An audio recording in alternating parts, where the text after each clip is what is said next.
Hello students. Okay, so in our previous lessons or in our previous video lectures, we have seen many things about your, you can say, shoot system. Okay, now in the next part that we are going to discuss is functions of leaf. Now this activity we have read already in our previous lectures, but let me tell you once that in this activity what we were doing. Actually we have to take a green leaf in a test tube. I have told you that this kind of structure we call it as test tube. Okay, so here we have taken a green leaf and we pour some spirit on it. Okay, and now this whole system we put on a beaker which is 1/3 full of water. Okay, and then we are going to heat this whole system. So what will happen after some time? After some time you will see that this whole green color will disappear into the spirit, and if we take out the leaf and wash it into the water, and if we put it on a plate and pour some iodine solution over it, okay, then what will happen? You will see that it will show a blue or black color. I have already told you in our previous lecture that if blue or black color will appear, that means it shows the starch part. Okay, presence of starch, it is very important. So basically this activity is nothing but it shows the presence of starch. Okay, now let me discuss you one thing, that leaves prepare food for the plant. Okay, we have already discussed that leaves basically prepare food for the plant, and the process for preparing food for the leaves in the presence of water, carbon dioxide, sunlight and chlorophyll are called photosynthesis. Very important part. So what is photosynthesis? Photosynthesis is the process by which a plant or the leaves can prepare their food, okay, own food. Now these things, what are these things? Water, carbon dioxide, sunlight and chlorophyll. These are nothing but the raw materials which we use in the process of photosynthesis. Okay, so if I ask you what are the raw materials that we use in the process of photosynthesis, so your answer should be water, carbon dioxide, sunlight and chlorophyll. These are the raw materials. Okay, so for this reason leaf is called the kitchen of the plant. Okay, so if I ask you which part of a plant is called the kitchen of the plant, so your answer should be leaf is the kitchen of the plant. Okay, very easy one. Now next thing, just have a look that roots absorb the water and minerals from the soil and the stem conducts these to the leaves. Okay, so when we have read the root part or root system, there we have discussed that what is the main function of root? To absorb the water and minerals from the ground. And what is the main function of the upper part, that means stem part? So it conducts these water and minerals to the leaves and the other parts of the plants. Okay, so basically the thing is that the leaves prepare food and the foods travel through the stem. Okay, so these things already we have discussed, students. Okay, so just have a look that this food travels through the stem and it is stored in different parts of a plant and we eat some parts of the food. Okay, we call it as vegetables. We eat vegetables, so it is nothing but the food prepared by the plant. Okay, now the question arises that how do we know that the leaf has prepared starch? Okay, so the same activity we have to repeat the previous activity that we have done. Okay, so it is written here that repeat activity 1.12 with a slight difference. A slight difference is there. So what is the slight difference? Let us see. So we have to place a potted plant with a green leaves in a dark room for 2 to 3 days. Okay, so we have to place the plant in a dark room for 2 to 3 days. Okay, now cover the portion of a leaf of the plant completely with black paper and place the plant in the sunlight. Okay, now what we have to do, we have to cover the portion of a leaf of the plant completely with black paper. Okay, so if this is our leaf, just say that if this is our leaf, so we have to cover this portion with black paper. Okay, and we just put this plant for sunlight for a day. Now what will happen after one day? if we remove the leaf covered with black paper and put some iodine solution on it, okay, the same thing that we have done in our previous activity. So you will see, students, that the part of the leaf exposed to sunlight turns into blue or black color. So this part and this part, this will turn into blue or black in color, okay. So these two parts will turn into blue or black color, whereas the part that is covered with black paper remains brown. So this part remains brown, okay. So this activity also tells us that you can say that how do the leaf prepare starch, okay. So this is also the activity which signifies the presence of starch in the leaves, okay. Okay, so I hope it is clear to you, students. Okay, the same activities that we are discussing again and again, okay. A slight change is there. What is the slight change? We have to put this in a dark room and we have to put some paper on it, okay, black paper on it, okay. Now let us discuss the next portion. It is the last portion of our chapter, which we call it as flowers. So here we are going to discuss different kinds of flowers and different parts of a flower, okay. Now in this portion, just have a look that we all like flowers, okay, very common thing. Obviously they are beautiful in colors. Now let us become more familiar with the flowers, okay. Now structure of a flowers. Structure of a flower means each flower has four parts: sepals, petals, endoryum, okay, endoecium and gynoecium, okay. So these are the four parts of a flower. So let us discuss one by one. So first one is sepals.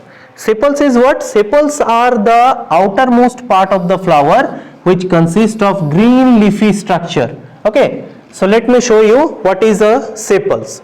You can see here that these are the sepals, okay. These are the outermost structure of a plant and we call it as sepals, okay. Okay, now just have a look. So sepals we have discussed that this is the outermost part of the flower which consists, you can say, a green leafy structure, and they cover and protect the flower, okay. So they basically protect the flower with its buds and they protect the developing flower from heat, cold and other damages until it blooms, okay. So these are all thing about sepals, okay. Now next thing is that petals. Petals are the second part of the flower. Basically they are modified the leaves and are bright in color, okay. So let me show you what is your petals. You can see these are the petals, okay. You can see here how bright are these, okay. So these are basically bright in color. Now let me tell you why these are bright. You can say that any color this should be, so why it should be bright? So the reason behind this that this should be bright is that basically the thing is that to attract the pollinators such as bees, butterflies, etc. So basically to attract the insects, the petals are, you can say, bright in color, okay, and they are found around the reproductive part of the flower, okay. So these two part are outermost part. This is the most outer part and this is the second most outer part, okay. So these are the outer part of the flower. Now let us discuss that the reproductive parts of the flower. There are two reproductive parts. First one is androecium and second one is gynoecium, okay. So what is androecium? This is the third part of a flower and it is the male reproductive part, okay. So androecium is the male reproductive part of the flower and it consists stamens, okay. Now let me show you which is androecium. Just have a look at the picture and you will get a clear idea. So just have a look. This is the male reproductive part, okay. This is the male reproductive part. See, so you can see that this part we call it as androecium. So basically two divisions are there, anther and filament, okay. So let us discuss one by one which is anther and which is filament, okay. So basically this is the stamen part which we call it as male reproductive part. So now just have a look. See, that this swollen part, you can see here a swollen part is there. So this swollen part we call is at anther, okay, and the very long part, very narrow part is there, which we call it as filament, okay. So basically stamen or male reproductive part, it is divided into two another part which we call anther and filament. Anther is the swollen part and the long narrow tube like structure we call it as filament, okay. Now let us move back to our portion, okay. So basically each stamen is composed of two parts we have discussed, the thin stalk like structure called filament, okay, thin structure called filament, and the swollen part called anther we have already discussed. So the anther produces a large number of fine powdery yellowish orange substance which are called as pollen grains, okay. So pollen grains means what? That the anther produces a large number of fine powdery yellowish orange substance which we call as pollen grains, okay. Now let us discuss the female you can say reproductive part which we call it gynoecium, okay, gynoecium. So this is the fourth innermost part of a flower, okay, it is the female reproductive part we have already discussed, and it is also known as pistil, okay. Now it also contains some parts, actually three parts, ovary, style and stigma, okay. So let us see through the picture what does this means, okay, just have a look. So basically this is the female reproductive part, you can see here three parts are there, stigma, style and ovary, okay, and ovule is there. So stigma is what part? This part we can call it as stigma, okay, this part is style, you can see here, okay, and a swollen part is there, you can see this part we can call it as ovary, and inside the ovary ovules are there, okay. So this is our female reproductive part. So this picture is very important, students. This picture, it will very important, it will come that just draw a picture which contains the structure of the flowers, okay. Okay, now just have a look here. So basically this part, the swollen part of the base of pistil are called as ovary, that we have discussed, and it contains ovule, okay, which becomes the seeds. So ovules actually turns into the seeds, and the style is a pillar like stalk that attached to the ovary, okay, and the ovary is stands in the knob like part called stigma. So all the things, students, we have seen in this picture, okay. So what you have to do, as these terms are quite new, quite unfamiliar to you, so you have to read this part from your book by seeing the picture, okay. Now just have a look, an activity is there, okay. Now basically this activity tells us, just have a look, that take any kind of rose and just cut the rose and find out the things, okay. That means the picture that we have discussed, you can take any kind of flower and just cut it like this and just find out these portions, what are petal, what are sepal, what are your male reproductive part, what is the female reproductive part, okay. So you have to find out, and this is the last activity of the chapter. So let us discuss what this activity tells.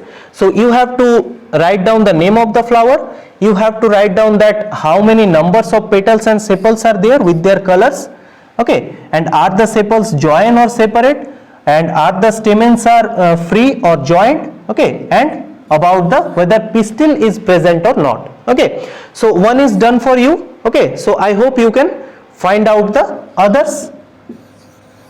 Clear? Okay, so students, this is the last table of the chapter. You can see 12 things are there, one is done for you, so you can easily find out the other things, okay. So students, with this we have completed the chapter. Now what you have to do, you have to read the chapter, you have to read each and every line with the pictures that is already given, okay. So now on this your part will start, okay. So that's all for today's video lecture. In the next video lecture we will come with a new chapter, okay. Thank you all.